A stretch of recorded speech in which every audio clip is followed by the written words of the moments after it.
welcome back to another Evolve podcast. We are so happy to have you back here with us. We are joined today with Matt and Cece. Hi guys, thank you for having us. Great, thank you for being here. We're so happy to have you. Hey, I know. But yeah, no, we're super excited to be here, and Cece loves coming to the studio here too, so it's nice to include her. And she's my muse, so. Aww. Well, we're so happy to have you here too. So tell us a little bit about yourself and what you do. My name is Matthew Binginot. I'm a music producer and creator. Along with that, I really love DJing it out and performing music in my band. And beyond that, I also do some photography, filmmaking, graphic design, and I teach digital media arts at the Central Vermont Career Center. Nice. Awesome. What skills do you believe are really essential for what you do and music production in general? I think in any art form, but especially in music, is the attention to detail. I always tell people, like, every second of a song is an hour of work, and it really is that, and you need to go into it knowing that, and being willing to re-listen to your own song hundreds, thousands of times to get those little touches, to hear how it might sound in a different environment, all the rest. So the attention to detail and the willingness to continue to develop is really huge in any art form, especially in music though. And I think an essential part is having things beyond whatever you create that inspire you, like dogs who won't let you do interviews solo, or friends who share your musical passions. And, you know, I think that's an important element as well. Yeah, absolutely. What do you enjoy most about what you do? And especially in light of COVID, what challenges do you believe that music producers are facing right now? Oof, that's a good one. I know, it's a loaded question. What I love the most is, you know, the feeling of a show and coming together for that. And that's why this year's been really hard. It's hard to kind of have that. That's really the treat. That's what you get for those hours and hours in the studio, is that moment where you get to perform it, hang out with people, experience it together, hear it on a big loud system. And it's been hard not having that this year. I've gotten really into live streaming, especially producing them for others, because that's an okay way to kind of get by with it. Yeah, that's really growing right now. It definitely is. And I think some people are getting really creative and doing some awesome things with it. Ultimately, I think right now the reward is just kind of having something that I can look forward to each day that's creative and not just consuming television or some other media. And that's the reward right now. And in a weird way, I think that self-reward is almost just as valuable as the show element would be. Do you still feel like you're gaining knowledge and gaining experience even with what's going on in the world right now and the limitations that are placed? Actually, I think I've learned more in music production because now I'm stuck at home doing that, not running off to events and seeing other DJs perform and everything else. Now I'm taking the time to really dive in and learn from a lot of my favorite producers, doing a lot of Q&A sessions, live streams. I'm part of a few Facebook groups where it's awesome, where artists will review your songs, and that's been really scary to send in, like, oh, here's somebody I really really admire, and to hear what they think about your music. But it's part of that learning process, and that, I think this year has demanded that artists really reflect back on what they do and evaluate it, and I think that evaluation's been really, really helpful for me. Yeah, and I think we've talked before on these podcasts about feedback and critique and how important that is. And I think right now that the time we're in is an opportunity to do that. And I think I know for myself too. So I find that I'm really able to focus on my work in a different way. And we've heard that, you know, I've been asking similar questions to other creatives, and people are saying that, you know, like, I'm still able to do what I like to do. I'm just having to change what that is, but also with that change, learning how to do things differently. And I think that's important in general, which I think COVID has given us an opportunity to do that for sure. Yeah. Yeah. In music, it's a lot of, I've always focused on the fun bits, which is like, how actually would this be at a show? Like, you know, how could we coordinate the rest? And so it's been nice, even with like my band, to like stop and go back, and like we've reprogrammed our light setup, you know, just like not just rushing to think about, oh, what show are we playing next week? It's like, we have nothing planned for a year now. So let's slow down and figure a lot of this out. And that's been really, really cool as well. You mentioned just now event lighting and things like that. What is your favorite creative expression or some of your favorites? I think the music obviously is the most important part. That's key. That's the heart of it all. But you know, music is so accessible now, which is awesome, and around us in so many ways. And, you know, as a DJ, like, what are you actually really offering? And that's something I think about a lot is, you know, anybody can go on Spotify and find amazing new music or something like that. So what are you really doing? And so I think what I love in the realm of music is to curate an event and the energy around that. So I really love thinking about the lighting. I'm really into VJing and just kind of programming additional elements where what you're offering as a performer is more than just some music. It's an experience, and kind of looking at DJing less as a look at me thing and what can I do to create for everyone who's taking part in this. So curating an experience. You just mentioned a little bit about VJing and DJing and that that experience. Can you explain a little bit about what that is and how it really kind of enhances the experience in the production? Yeah, I mean, I think even DJing, a lot of people who go to events don't really realize what's ultimately going on up there. And it's actually, it really depends. And there's what I love about all of that. There's so many ways you can interpret that. Yeah. And for some people, it might be just 2 records and you're playing one, then playing the next. But I think for a lot of the most influential and really performers who you remember, they're doing more than that, like sampling on top of it, playing live instruments on top, incorporating all stuff with MIDI. And so for me, I really love, in addition to doing the music, just like you're mixing different songs and samples together, also doing that with video clips. So VJing's been a big part of what I do. Sometimes I'll go to events and support other musicians by running clips for them with VJing stuff, where it's kind of like a dance we're doing together and following each other, where it's just as they're mixing 2 songs together, I'll mix multiple video clips together.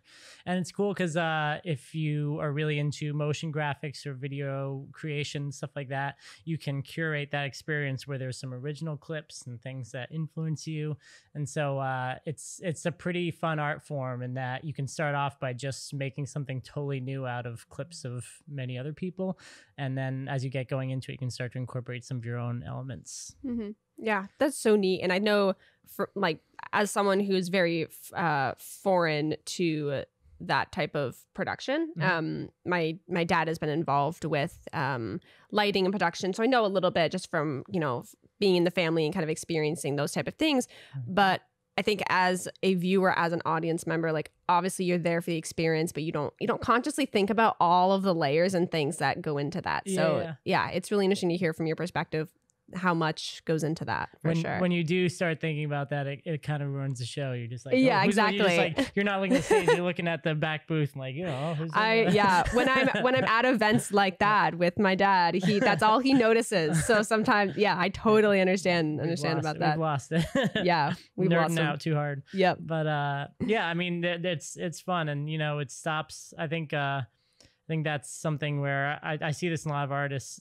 Shows should always be fun, even if you're doing the back end production part. And it really is. And I think sometimes once you get successful or start doing a lot of events, you lose perspective of that. And that's why anybody does this work. It's not a very, not very consistent, safe career to get into, but it's never not fun if you're doing it right. Yeah. What do you do to maintain that positive perspective if you ever get into that kind of rut?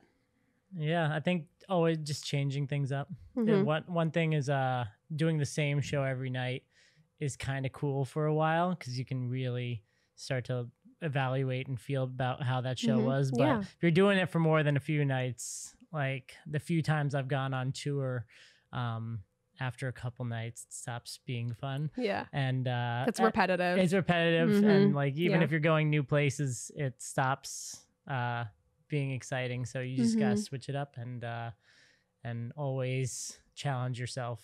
You should always be a little bit afraid before you get out there, like as a performer. And that's a good thing. If you lose that, then you're in trouble. Yeah. Yeah. And really challenging that idea of like, oh, if you're comfortable, then you have to change something. Yeah. I've heard a lot of people really say that when you get into that area of discomfort and uncomfortability, that's really a place that can push you forward. Yeah. Versus staying in that comfortable area and, you know, having something like that, if you're doing the same show for 3 nights, it's, you know, it becomes repetitive and you lose you lose that kind of spunk and that drive that really, I think, motivates creatives to do what they love, for sure. Yeah, definitely true.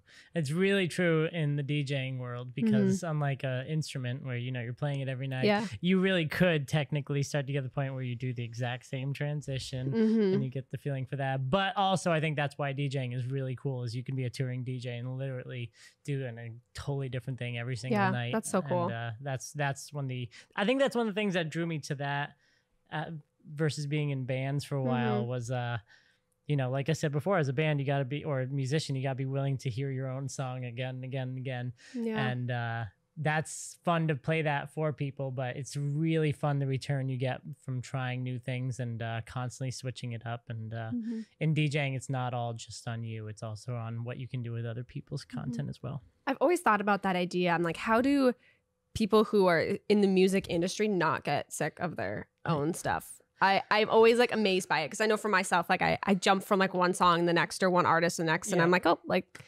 how do you like tackle that? I'm always like curious. I think just this is kind of embarrassing, but like I actually really like the stuff I make. No, that's good though. That's the best. That's the best answer. A lot of like the people I collaborate with are like, oh god, like let's move on to something else. But like I find myself sometimes, like if one of my own songs comes on shuffle, even if it's one that I know didn't really do that well, I'll be like, oh, I can turn it up. So I think it's just kind of I think you just gotta take pride in what you do. I think there are some really successful musicians who like make stuff, put it out, and like then never want to hear it again just because of like that process, and then because every time they hear it they're evaluating. But I can go back and listen to some really embarrassing stuff I made not that long ago, or even those ones I take pride in listening to that and just have fun just knowing that, hey, that's what I made at that moment in time. It's not going to be right for every moment in time, but at that point in my life, this was something that excited me. So and it's cool. Like that song is a screenshot of like that moment and that memory. And so that's important as well. You mentioned you were a teacher at a local tech school. Could you give us some tools or resources that would be helpful for young adults who are interested in this field? Yeah, that's awesome. So I teach a program called Digital Media Arts. So we do all sorts of stuff, units on photography, graphic design, film. But every year I get a lot of kids who are into music, and I'm always like, yes. And music's a really tough one because we cover so much and get a diverse group of students. And music versus all the rest of those, I think there's a pretty solid connection between photography, graphics, and film. Music is sometimes they're amazingly creative kids who are like, I can tell an amazing story in a video, but music is like, that's a little too much. And that one's tough because there's music theory and all the rest. So I'm always really presented with that challenge, is how can I show that to everyone? So the way I try and teach it with students is to think about the software first, just because, when you're actually picking up an instrument, that's usually where, that's a very individual process.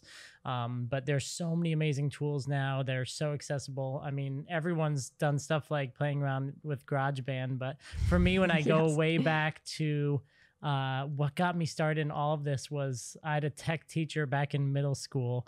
Wasn't like actually the best tech teacher, but he had this software on all the computers that one day I just had a funny looking icon. So I clicked on it and it was called Fruity Loops. And so it's this software that has been around for quite a while for electronic music production.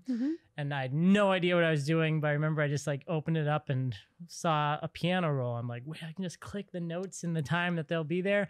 And so I would just, after school, like just go to the computer lab, and I didn't know anything about what I was doing, just make these super weird songs. But thinking back, that Fruity Loop software is really what changed my life and helped me realize that this drive I had, this passion, could actually turn into product really quickly and immediately. Because without that, it's pretty inaccessible, the world of like recording and going to studios and stuff. But now anybody with any computer can really make some pretty cool stuff. So I really recommend as a great software to start using Fruity Loops. It's so much fun. It's the name is amazing too. It's pretty sweet. And now they've made it for PC and Mac. So that's what I teach my students. Cool. I've made the switch over the past few years to Ableton. And I love Ableton. Cannot applaud Ableton enough as a production software. But still, to anyone getting started, and if you have any interest in making music with some digital tools, just getting Fruity Loops is a great place to start. The demos, like the free demo, and I think it still lets you do everything. Like you can still export a song. I think actually technically, you know that Soulja Boy song? Yes. He made that on the Fruity Loops demo. He Wow. like didn't want to, and so like you can still make a song and export it. So the beat that all for free. Yeah, all for free. Sweet. That There we go. Funny. So well, it's kind of it's funny because that song like probably made him like millions of dollars, but couldn't even there you spend go. $100. That's a great ad for the software right there. But yeah, pretty much.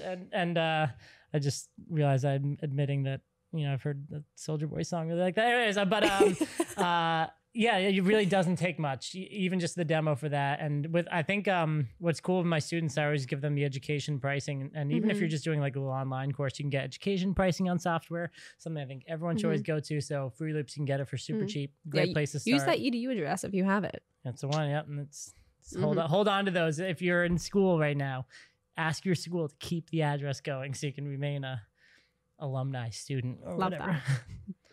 What advice would you have for young people who are looking to start in this field? Just put in the time to do it, I think is the biggest thing.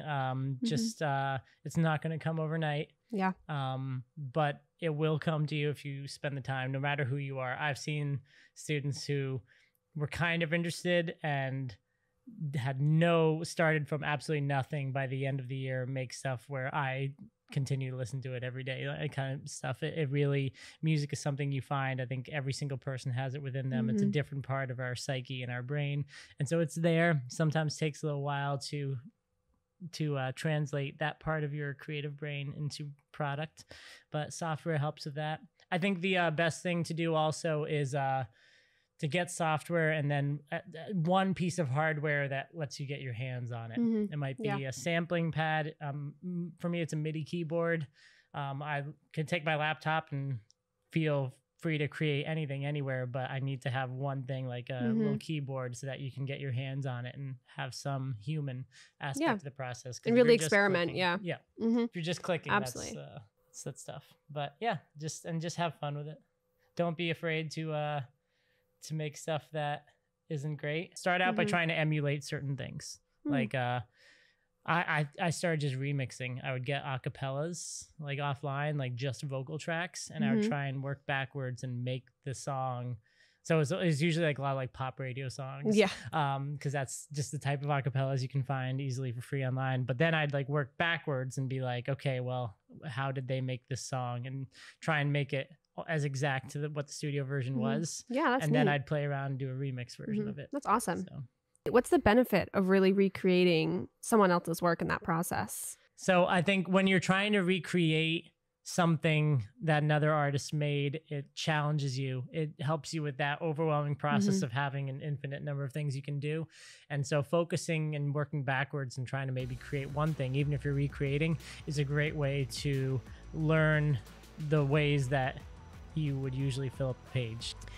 Well, thank you so much for sitting down and having this conversation. This was great. This was definitely one of my favorites, so thank you. Thank you for having me, and thank you for letting and Cece for bringing Cece. This was great. Yeah, she always love a dog she edition. Offered so much to the conversation. Yeah, she did.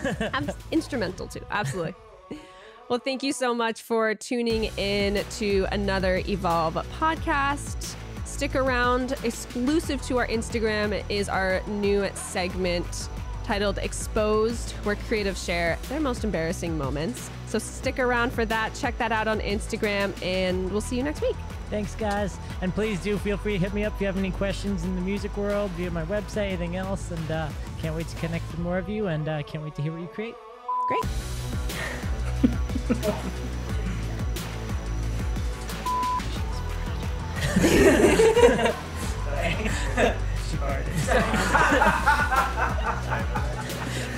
So tell me. Oh. Now we're moving on. All right.